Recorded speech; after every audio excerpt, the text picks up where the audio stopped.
nunca mesmo eu havia deparado com algo que vi num livro de cálculo. Um ilustre professor, ensinando derivada para as crianças, colocou uma exclamação tal como jogador de xadrez. E no rodapé explicou: por favor, admire a beleza desta minha demonstração. Meus alunos, nessa época de engenharia, riram muito, mas é verdade. Hoje, quando adentro um museu, às vezes leva um susto, porque a obra talvez não seja, segundo o meu gosto, que não é o dos melhores, muito bonita. Mas quando eu consigo entendê-la, eu vejo que interessante. Ela suscita o meu pensamento, me faz abstrair daquele objeto que eu estou vendo, e essa abstração é um caminho com que o cientista constrói, por exemplo, quase toda a matemática, quase toda a biologia, quase toda a física. Não é interessante isso? Esta beleza intrínseca no fazer científico é muito semelhante àquela beleza que nós sentimos ao admirar uma obra de arte. Há uma beleza intrínseca, não só na matemática, mas nas ciências. E essa beleza não é muito diferente daquele seu sentido estético quando olha a obra de arte. Ambas deram resposta a problemas que o mundo nos impõe. Mas estas respostas foram construídas com certo sabor, com certa abstração. Ela foi para além do objeto visto, além do objeto desenhado, além da teoria descrita. Ela mexeu com o nosso coração, com o nosso sentimento, com a nossa capacidade de enlevar-se, com a nossa capacidade de abstrair e ver nessa abstração como do poeta, como do pintor, como do físico, como do cientista, o belo, a beleza intrínseca da construção, que não é da tinta, não é da escultura, nem é da teoria, é do homem.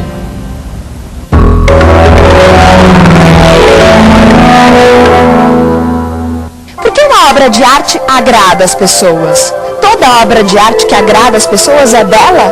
Tem que ser bela? O que é o belo? A beleza nem sempre é a forma mais eficiente de atingir o público. Se durante séculos as artes estiveram diretamente ligadas à possibilidade de revelar ao mundo algo de belo, nas artes de hoje, o que importa para o artista é impulsionar o observador a refletir e imaginar. A obra de arte deve despertar o desejo da compreensão de quem vê. Assim, o impacto pelo belo foi substituído pelo estranhamento, que instiga a curiosidade e o desejo de participar. Um artista era avaliado por seu poder de criação, mas também segundo os critérios da maestria artesanal. A possibilidade da fotografia retratar fielmente o que se vê e a reprodução em série, proporcionada pelo avanço industrial, entre outras razões, levaram os artistas a buscarem novas formas de expressão. Ao espectador cabe agora não apenas o deslumbramento diante da beleza de uma pintura ou escultura. Ele deve desvendar o que aquelas obras significam, penetrar nos sentidos e nas ideias sintetizados pela experiência do artista. Coisas que eram aparentemente belas, com o tempo se tornaram descartáveis, e coisas que eram extremamente repulsivas também passaram até a ser parâmetros de beleza. Então, o belo com certeza é alguma coisa a ser discutida, ele não é uma coisa eterna.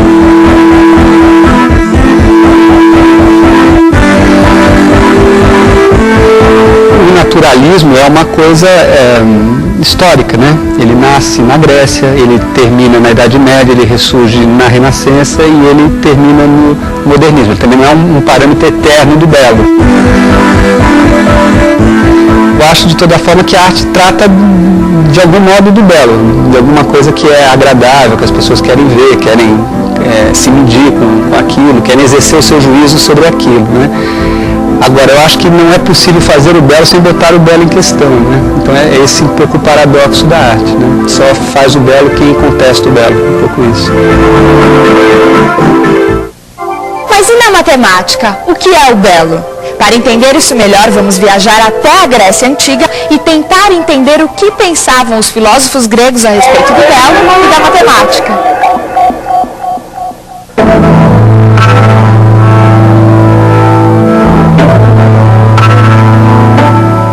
templos foram construídos pelos gregos em homenagem aos deuses. Foi dos gregos que herdamos a visão de um mundo dividido em superior e inferior. O mundo dos deuses acima, imutável, e a vida terrena, temporal, que nós vivemos. Sendo que esta vida terrena era apenas um reflexo, uma imagem projetada do mundo superior desses deuses, homenageados através dessas construções.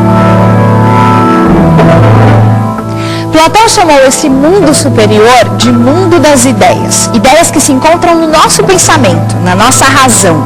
É o mundo da eternidade. Tudo que existe fora do mundo das ideias é temporal. Existe e deixará de existir.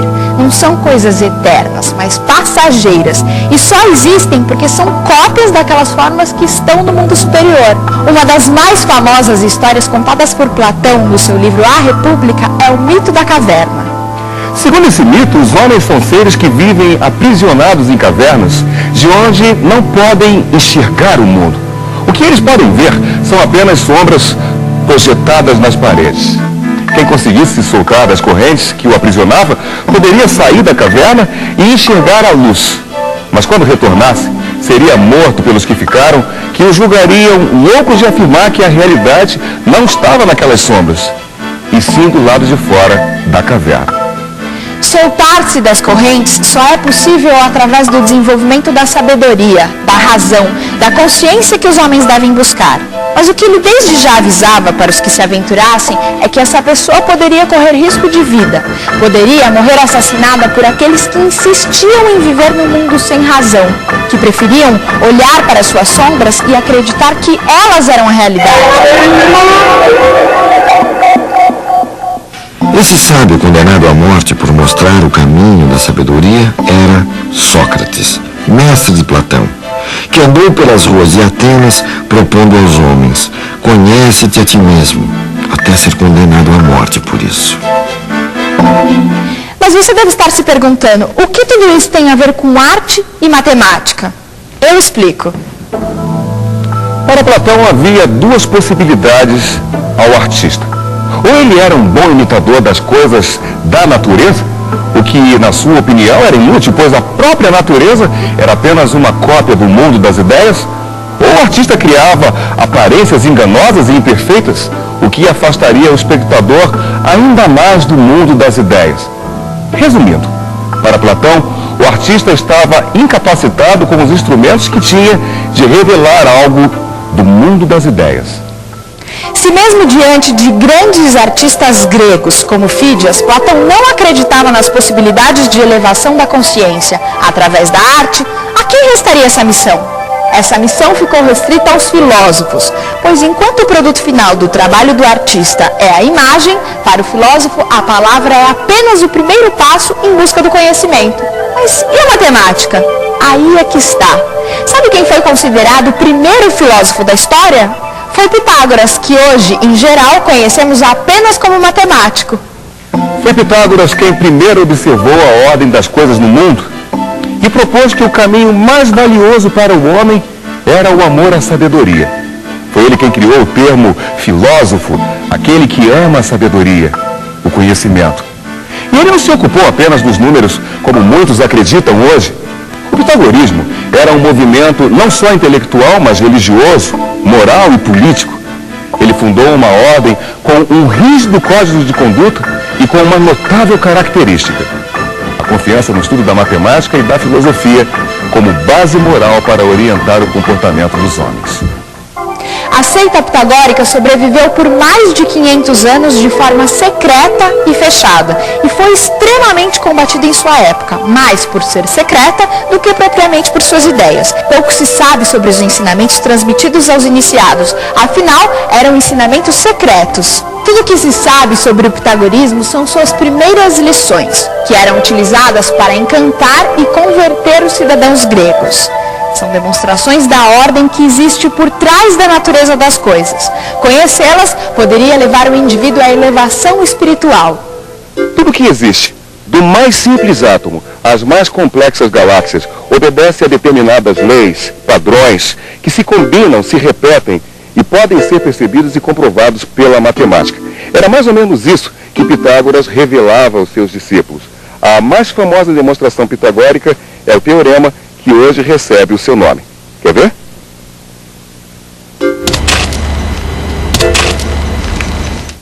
Partindo da percepção de que qualquer objeto atraído pela Terra forma com o eixo horizontal este ângulo, que foi chamado de ângulo reto, Pitágoras desenvolveu seu célebre teorema que pode ser sintetizado pela fórmula matemática A ao quadrado, mais B ao quadrado é igual a C ao quadrado. Pitágoras percebeu que a área formada pelo quadrado da lateral oposta ao ângulo reto era igual à soma dos dois quadrados formados pelos outros dois lados do triângulo. Essa propriedade não variava conforme os ângulos do triângulo, desde que um fosse reto. A possibilidade de expressar essa e outras ideias através da linguagem matemática é que o levou a afirmar que na natureza tudo é número. Ele tem uma importância transcendental em toda a história da humanidade, porque ele mostrou que é possível fazer matemática por meio de demonstração, logicamente por meio de raciocínio. Ele de fato descobriu a essência da matemática, como até hoje nós as entendemos. Pitágoras achava que os números naturais existem, não na nossa cabeça, mas existem na realidade, como essa mesa. Ser um número 1 seria sensacional, porque você envelhece, você morre. O número 1 é eterno, não tem espaço nem tempo. Todo matemático que aceita isso, que a matemática não é uma construção nossa, não é uma criação nossa, mas é a descoberta de um mundo que está fora do espaço, está fora do tempo, a gente costuma dizer que é uma coisa, que esse matemático é um pitagórico, não estrito senso que pertence à escola de Pitágoras, mas é um pitagórico no sentido que aceita que o matemático é um descobridor e que existem entidades abstratas fora do espaço e do tempo. Voltando àquela nossa questão, o que tudo isso tem a ver com arte e matemática? Toda a obra de Pitágoras que nós já vimos deu origem à filosofia, à matemática e possibilitou o incrível progresso das ciências no Ocidente. Nada disso teria acontecido se o mesmo não atentasse para a incrível beleza que há nas demonstrações de ordem no mundo e da possibilidade de, por trás dessa ordem, existir os números, como uma linguagem universal e atemporal, como uma espécie de fundamento daquele mundo das ideias, eterno e imutável.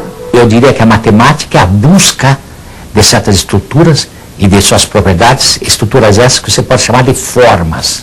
O universo inteirinho, por trás das coisas, existem certas formas. Essas formas que unificam, essas formas que dão sentido à nossa experiência. E a finalidade básica do matemático é exatamente a busca desse tipo de beleza, que é uma beleza que se manifesta nas estruturas matemáticas, nas demonstrações dos teoremas relativos a essa estrutura, da mesma maneira, por exemplo, que um físico estuda fenômenos físicos, um biólogo estuda certos seres. A matemática é a ciência básica, é uma ciência básica, e a beleza da matemática está por trás e subjacente à beleza de todas as outras ciências. Na década de 1970, surgiu um movimento artístico chamado conceitual. Nele, a ideia é preponderante e a forma das obras é secundária, podendo ser efêmera, precária, despretensiosa, desmaterializada, e o observador é impulsionado a refletir, a imaginar. Assim, a arte conceitual exige do espectador mais do que o deslumbramento diante de algo belo. Exige também a sua participação mental. A obra só se realiza inteiramente na cabeça de cada observador. Essa expressão artística também ficou conhecida por arte como ideia.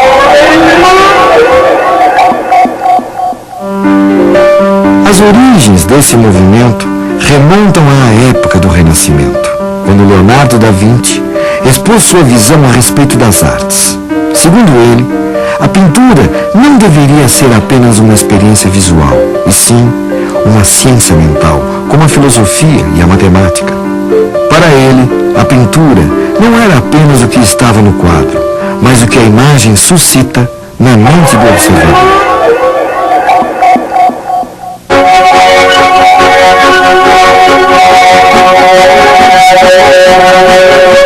Apesar da enorme distância no tempo, diferenças de mentalidade, formação e contexto histórico, é possível descobrir muitas afinidades entre Marcel Duchamp e Leonardo da Vinci. Ambos eram profundamente interessados em sistemas matemáticos, em fenômenos ópticos, na ciência da perspectiva, em mecanismos rotatórios, no uso do acaso como um apoio para a imaginação e na utilização de novas tecnologias. Acima de tudo, acreditavam que a arte não deveria ser apenas uma experiência visual ou retinal, e sim uma cosa mentale. Leonardo tinha o desejo de dar à pintura o status de uma produção intelectual, uma poesia, e equiparar o artista ao profissional liberal ou ao poeta. Duchamp, em 1912, confessou sua ambição de colocar a pintura outra vez a serviço da mente. E por isso, logo deixou a pintura, pois estava interessado em ideias, não apenas em produtos visuais. Sua obra constituiu não só um gesto de desafio, mas também uma aventura em terreno inexplorado.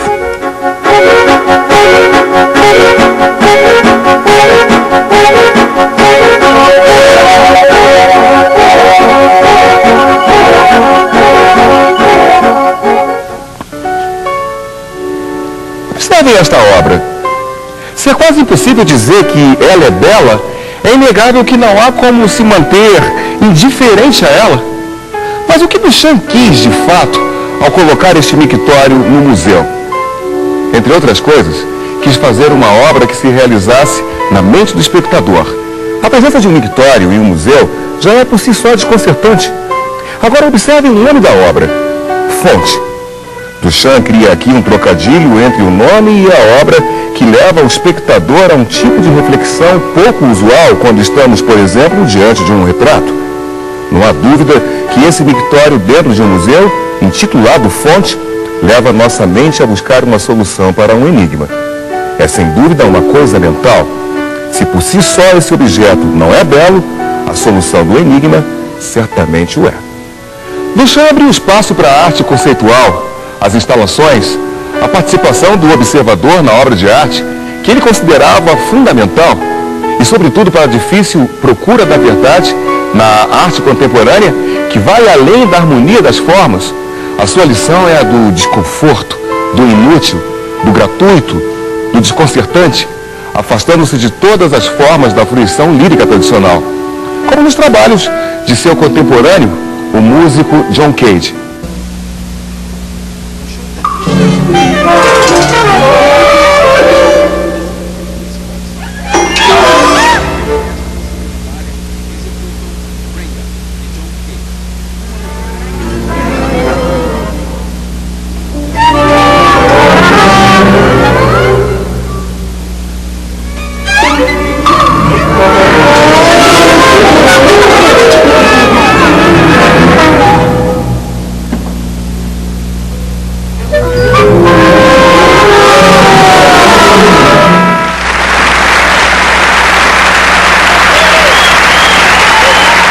Os trabalhos de Duchamp mudaram o paradigma da arte contemporânea.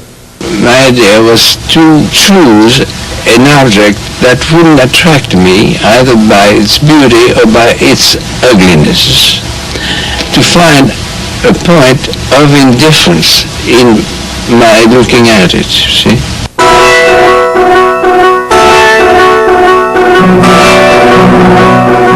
Aqui a gente começa o nosso chamado ritual da rampa.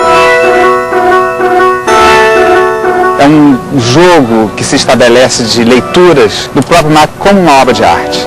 Então aqui a gente instiga o grupo ou o visitante a perceber um jogo de relações que acontece com a sua movimentação ao longo dessa rampa.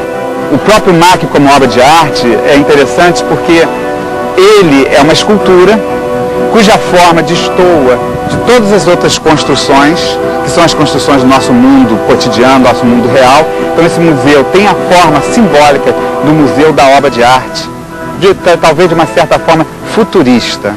Então aqui a gente vai subindo e a gente traz as pessoas a perceberem essa movimentação quase que mútua entre eu me mover e o Pão de Açúcar.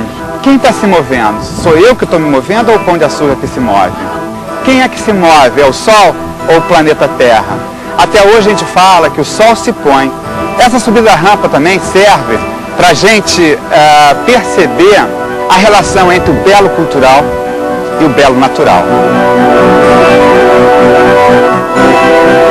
Qual é o papel desse artista na sociedade hoje? É criar situações de experiência com o corpo, em que provoquem uma releitura móvel do mundo. Em cada ponto que eu estou, eu leio o mundo de uma forma diferente. E a genialidade dessa espiral que a gente está subindo é que antes de você entrar no círculo do museu, você é provocado, é impelido a ver todo um círculo maior da Baía de Guanabara. A atitude do espectador, então, provocada por esse ritual, é a necessidade de mobilidade. Ninguém tem dúvida que um dos apelos da arte é a estética. Mas a própria arte, você viu, evoluiu. Antes a estética era do objeto. Nós admirávamos a beleza. Hoje você entra no museu e tem uma obra estranhíssima, às vezes até eu diria, desculpe meu atrevimento, feia. E você admira-se com aquilo, mas quando você entende, vê que aquilo suscita o seu pensamento, excita a sua ideia para uma abstração nova. Não é a beleza do ver, é a beleza do sentir, é a beleza do abstrair. E isto a ciência faz quase que da mesma forma que a arte. Essa nossa série foram 13 programas buscando mostrar para você isso. Há uma beleza intrínseca, não só na matemática, mas nas ciências. E essa beleza não é muito diferente daquele seu sentido estético quando olha a obra de arte. Seria um atrevimento alguém dizer assim, nossa, eles fizeram um programa sobre arte. Não é uma história da arte, falta muito para sê-lo. Ah, então é sobre história da matemática. Igualmente não. O que fizemos foi, ao longo de 13 programas, tentar mostrar a você que ao observar o mundo você faz muito de arte e muito de matemática. Que a matemática não está confinada naqueles padrões dos livros didáticos, tampouco a arte está confinada nos livros de história da arte.